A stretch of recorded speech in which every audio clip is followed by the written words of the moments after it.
Can you hear me? The others. The impact. When you first crash land after that first level of Halo, and you stumble out of this crashed Pelican into this huge, beautiful, peaceful valley, and you suddenly see the horizon doesn't curve downwards away from your vision, it curves upwards into the sky. I don't want to overstate it, but it's kind of a magical feeling, and you think, I think I can go there. I think I can explore this place. And then of course, people start shooting at you. The war's already raging. The game's not giving you much time to go like, hold on, who are the bad guys? Why are they attacking me? No, the war has happened for at least 20 years prior to the events of Halo, and those 20 years are being addressed in Halo Wars. The Halo universe is kind of familiar to people. It's a classic science fiction story. It's, it's aliens, it's Armageddon. It has a big epic feel to it. They didn't just make a story. They made a whole world. They've definitely fleshed it out enough that, there's characters, there's story, there's worlds. There's actually a whole universe that you're a part of. There's all this cool kind of archaeology vibe going on with the Forerunner artifacts. There's all these really neat aliens that you haven't quite seen before.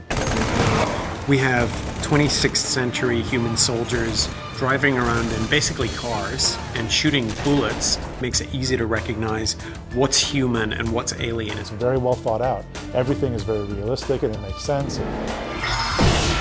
The amount of content is much larger than what's actually seen in any of their games. A good actor usually comes up with a backstory for their character, even though the audience will never know it. If we have it bottomed up and if we believe it, then it's going to make for a more believable and more cohesive universe for the player. It's huge. Like, the universe is so massive. But now that Halo Wars is out, it's almost like the story is just brand new.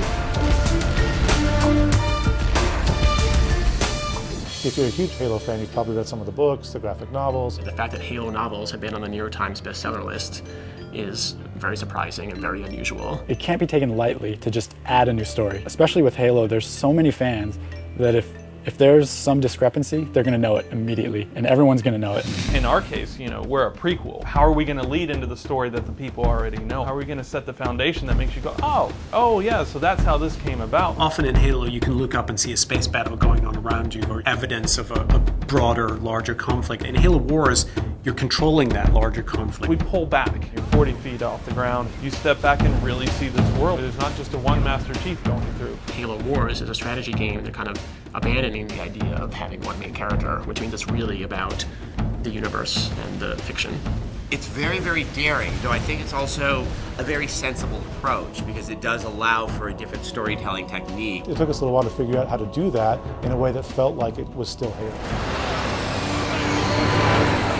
Halo Wars is set 20 years before the events of Halo 1, 5 years after war was broken out between the Covenant and UNSC. This is telling the story of Harvest, which is where the humans first made contact with the Covenant. In the Halo universe, the planet Harvest used to be the farm planet for the UNSC, the humans in space. And then the Covenant show up and blow the hell out of it. It's kind of a nuclear winter, it's kind of a husk. Well, okay, not really much left here, but there is something left there at this time. There is something valuable on the planet's surface, and Spirit of Fire has been sent to investigate what that is. Okay, so we're at Harvest. Spirit of Fire has arrived, and we've been told to reactivate Alpha Base.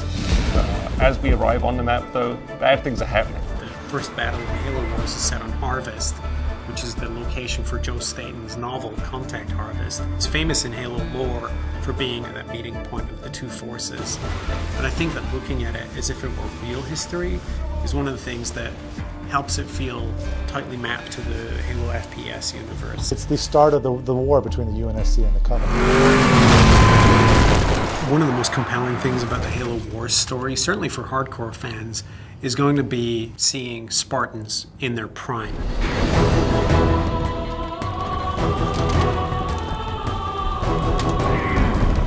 Let's go.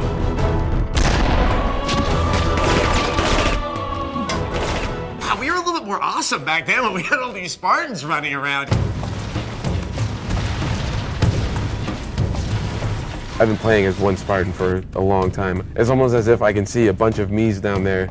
By the time that the events of Halo 1 happened, there's generally only one well-known Spartan alive, that's Master Chief. People are familiar with Master Chief. They're sort of familiar with the idea he's the last Spartan. What they may not be familiar with is that the Spartans were originally designed not to fight the Covenant, but to control human populations and insurgencies in human colonies. It puts them in a very dark, like? A pretty important piece to the Halo backstory is being played out through this game. Son, I have a feeling before this is over, we'll need every last Spartan in the fight. I mean, if Halo was a painting, there'd be one chunk of it that's Master Chief's story from the trilogy of games that's very well filled in, but it's a big canvas.